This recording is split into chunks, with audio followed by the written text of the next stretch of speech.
հարգելի իմ դիտորդ, այսօր իմ դիտորդներից մեկը ինձ խնդրել էր, որպեսզի ես նայեմ Դարիա Միրոնովան բացառատես է, թե ոչ։ Ես ստացել եմ իր քարտեզը։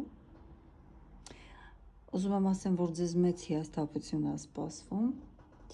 Եվ քանի որ ես ասել եմ նման շոուների մասնակիցները բացի դերասանական տաղանդից ուրիշ ոչ մի տաղանդ չունեն, ուստի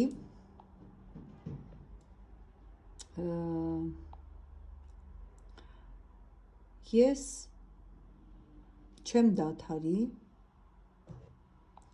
կրկնեմ, որ մնում եմ ես իմ կարծիքին հավատարիմ։ Քարտեզի ամբողջ ստացած մոլորակների դասավորվածությունը եւ տեսնենք ինչ ունենք մենք այստեղ,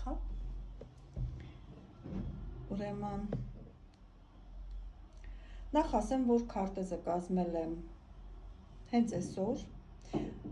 ասցենդենտ եւ տների մասին խոսեմ, ուրեմն ասցենդենտը գտնվում է առյուծի առյուծում, ուրեմն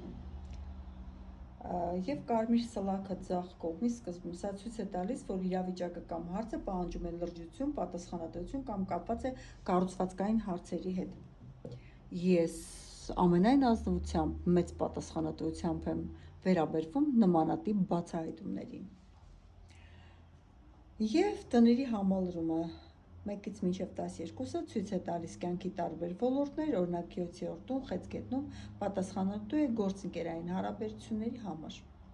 Մոլորակների դիրքը Արեգակ Յուպիտերը գտնվում են առյուծում, Լուսին Պլուտոնը առաջին տանը, Ջրհոսում,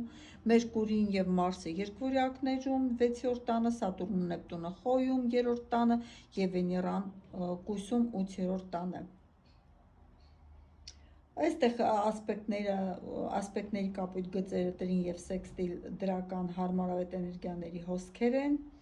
օրինակ Լուսինը եւ Մերկուրին եւ կարմիր գծեր քառակուսի, տաու քառակուսիները կոնֆլիկտային եւ հակասային իրավիճակներ են։ Դարիա Միրոնովան պայծառատես է արդյոք թե ոչ, քանի որ հորար քարտեզը այսպես աստղագուշակության կանոններով այսպիսի հարցերին պատասխանելու համար նայում ենք 9-րդ տան գիտելիք, հոգևոր ունակություն, գուշակություն եւ դրա կառավարչին, ինչպես նաեւ Լուսինն է։ Այս քարտեզում 9-րդ տունը կշերք նշանում է գտնվում։ Կշերքի կառավարչը Վեներան է, գտնվում է Կույսի նշանում, 8-րդ տանը։ Աստղագուշակության մեջ Վեներան նշանակում է Վեներան, ուրեմն Կույսի նշանում համարվում է անկման դիրքում։ Սա նշանակում է, որ էներգիան, այսինքն պայծառատեսություն, հոգևոր ուժ չկա, գոյություն չունեն։ Եվ այստեղ ավելի շուտ հաշվենկատ դիրք է գալիս եւ մակերեսային իրավիճակ, մակերեսային պատկերացում։ 7-րդ տունը Դարիա Միրոնովան որպես հանրային անձ։ Հարցի օբյեկտը Դարյան ներկայացված է 7-րդ տնով։ Այնտեղ գտնվում են Արեգակն ու Յուպիտերը առյուծ նշանում։ Եթե նկատեք, այդ շոուի բոլոր մասնակիցների դերասանական տաղանդի համար մենք պարտադիր ունենք առյուծ նշանում արև եւ Յուպիտեր մոլորակը։ Պարտադիր։ Սա դերասանի թատերականությամբ զբաղվող թատերական տաղանդի վիճակը։ Այս ամեն ինչը խոսում է այն մասին, որ շատ հայտնի վառ անհատականություն է այդ կին աղջիկը, ունի մեծ լսարան, սիրում է ուշադրության կենտրոնում լինել եւ ներկայանալի այսպես տեսք ունենալ։ Իսկական շոումենի կամ հայտնի բլոգերի հեռուստատեսային դեմքի դիրքը,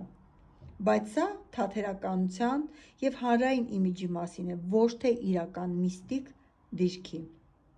Լուսնի դիրքը եւ տաու քառակուսին, Լուսինը գտնվում է առաջին տանը Ջրհոսում եւ կազմում է լարված ասպեկտներ կարմիր գծեր Արեգակի եւ Ուրանի հետ։ Սա հուշում է, որ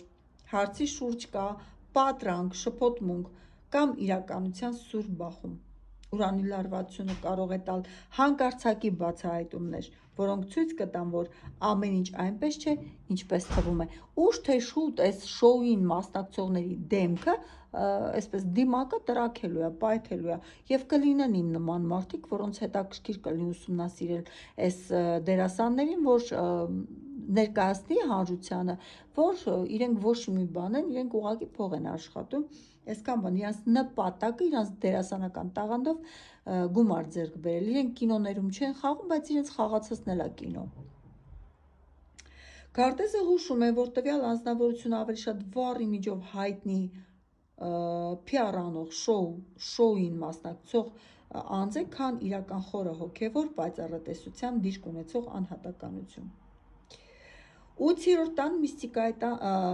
միստիկայի տունն է, որտեղ գտնվում է Վեներան։ Աստղագուշակության մեջ 8-րդ տունը պատասխանատու է գաղտնիքների, միստիկայի, էզոտերիկայի եւ այլոց ֆինանսների համար։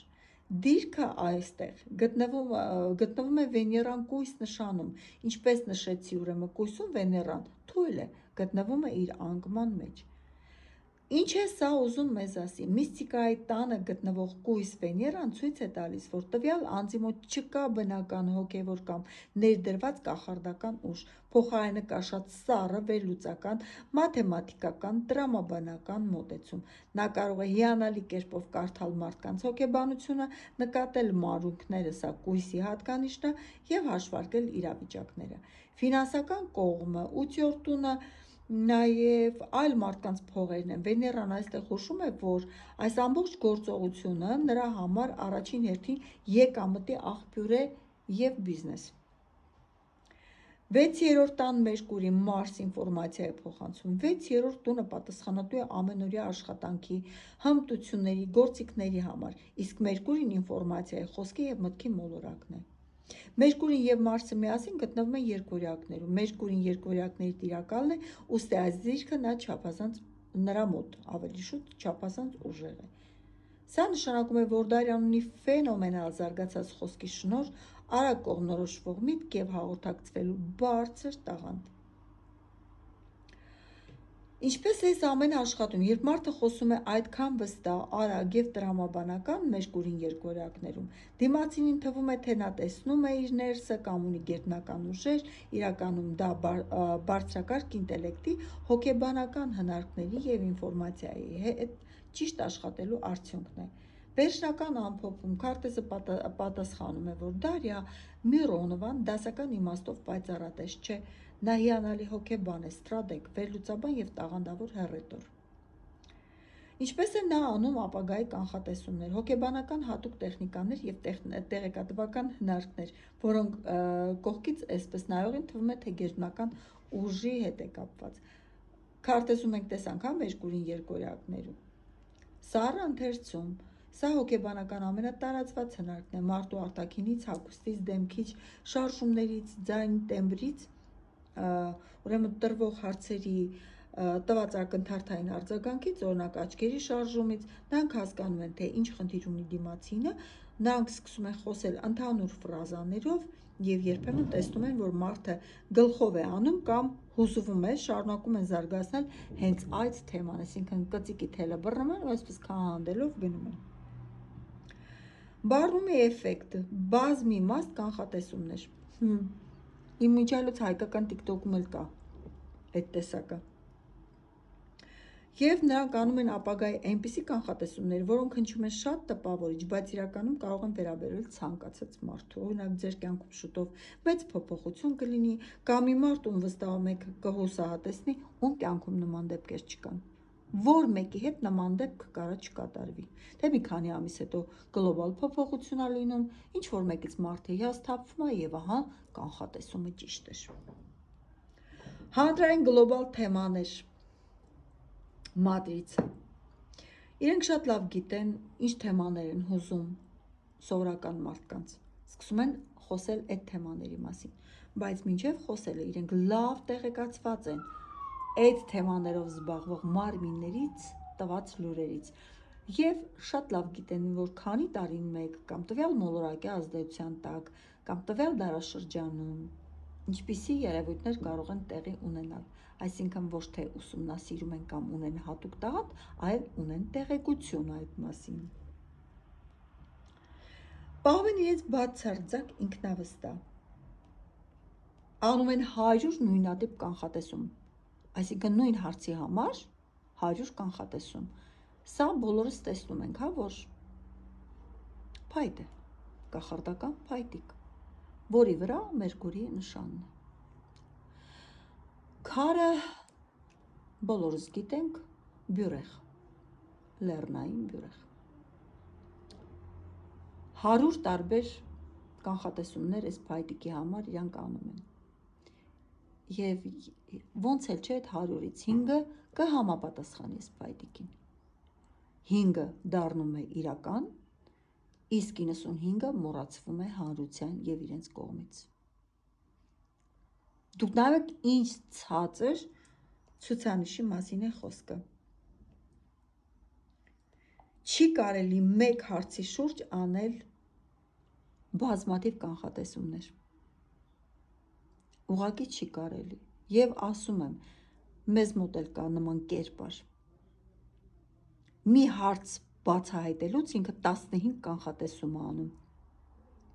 Մեկ կանխատեսման 1 վայրկյանը եթե իրականություն դառավ, ինքը այդ 1 վայրկյանը ֆիքսում է ու դնում է հանրության առաջ բարձրաձայնելով, որ տեսեք, ասում էի, բա մնացածը բա։ Այսպես են խաբում մարդկանց եւ իհարկե ես նորից կանդրադառնամ Բիտվա էքստրասենսով հաղորդաշարի մասնակիցներին եւ մենք միասին կբացահայտենք իրական մոգերին,